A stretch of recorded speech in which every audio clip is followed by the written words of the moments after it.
Dear students, today we are going to start chemical kinetics. Now, before starting this chapter, let's define chemical kinetics. What is the meaning of chemical kinetics and what is the importance of chemical kinetics?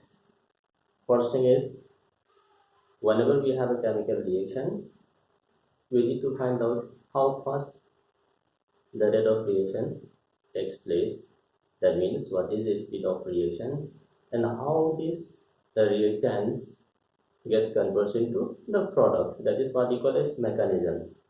So this study of rate of reaction, its mechanism, and the factors affecting a chemical reaction is what we call as chemical kinetics.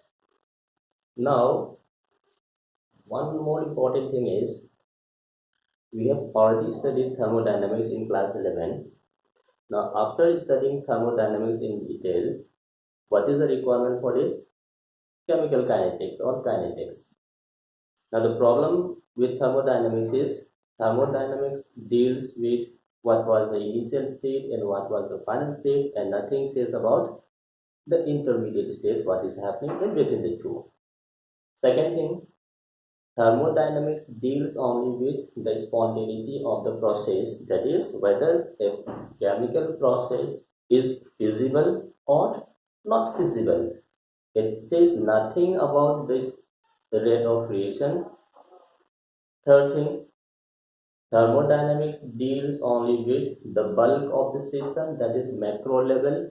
What is happening in the micro level, in atomic level, how these molecules react, how these molecules deforms, and how these molecules rearrange to give you the product says nothing about by thermodynamics. So to overcome these difficulties, we'll take the help of kinetics. So basically, kinetics deals with the rate of reaction, its mechanism, and how the concentration or other factors affect this speed of reaction or rate of reaction. Now coming to rate of reaction, so we are defining a term known as rate.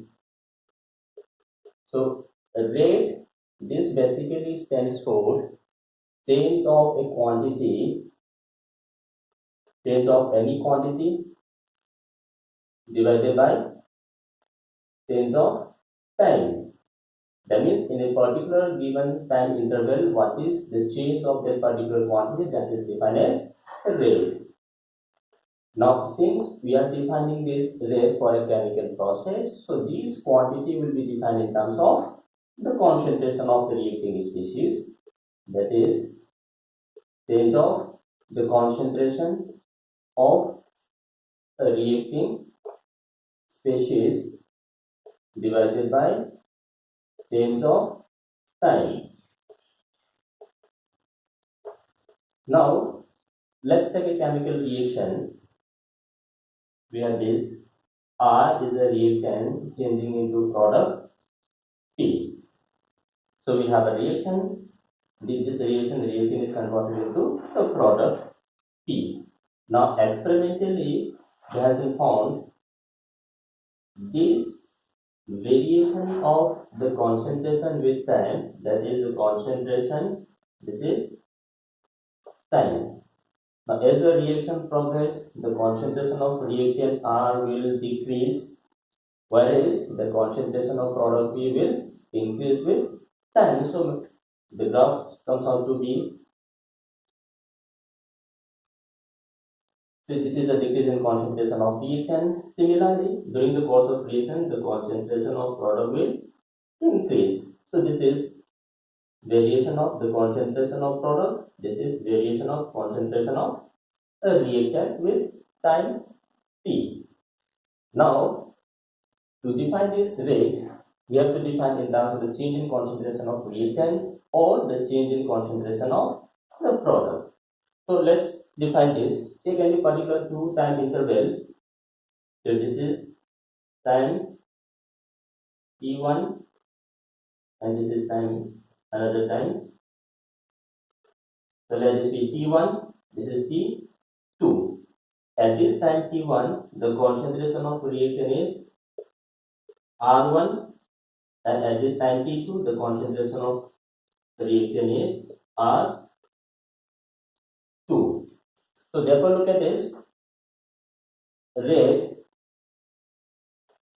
or R is equals to decrease in concentration of reactant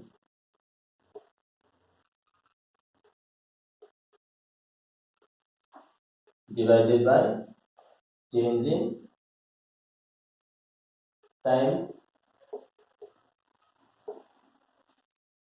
So now look at this concentration decrease.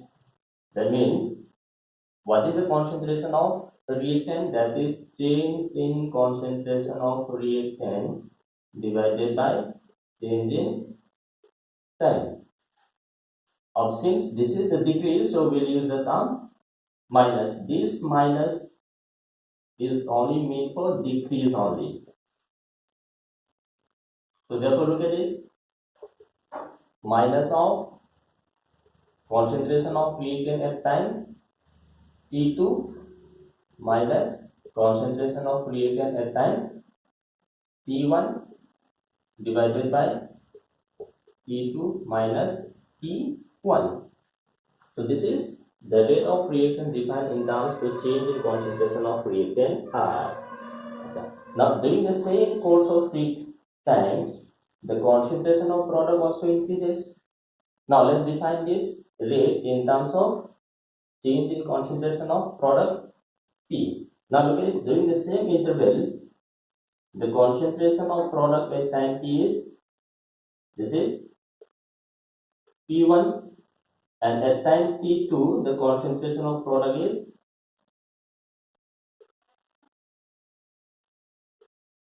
P2. Therefore, this, that is the R1, then R2 in terms of change in concentration of product, this is increase in concentration of product divided by change in time. So therefore, look at this is delta concentration of T divided by delta T. This is equals to plus concentration of product T at time T2 minus concentration of product at time T1 divided by T2 minus T1. So now this is the rate of the same reaction defined in terms of decrease in concentration of reactant. For the same reaction, R2 rate defined in terms of increase in concentration of product. Now since the reaction is same, so both is rate, whether we express in terms of decrease in concentration of reactant or increase in concentration of product, has to be same. Therefore, this rate R1 is equals to R2. So whatever we define in terms of reactant or product, rate has to be same. So therefore, this rate, that is minus delta R divided by delta P, should be equals to delta P divided by delta T. So this is how we define rate in terms of change in concentration of reactants or change in concentration of product. Now, this rate is also defined as average rate. Why we said average rate? The reason is we are defining this change in certain time interval T1 and T2. So taking this was the initial state and this is the final state. From moving from T1 to T2, what is the change in the concentration? So since we are defining for a finite time interval, so this is defined as average. But the problem lies in moving from T1 to T2, there are various points at which rate of reaction changes. So rather than defining this average rate, we'll have to define rate at a particular instant. That means at any given time, at a given instant, what is the rate of the reaction? So the another form of defining rate of reaction is instantaneous rate. Now let's see what is instantaneous rate.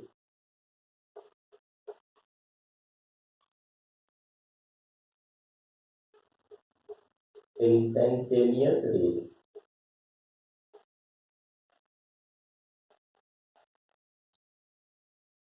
Now this instantaneous range is nothing but limiting delta t tends to 0, this average rate. This is equals to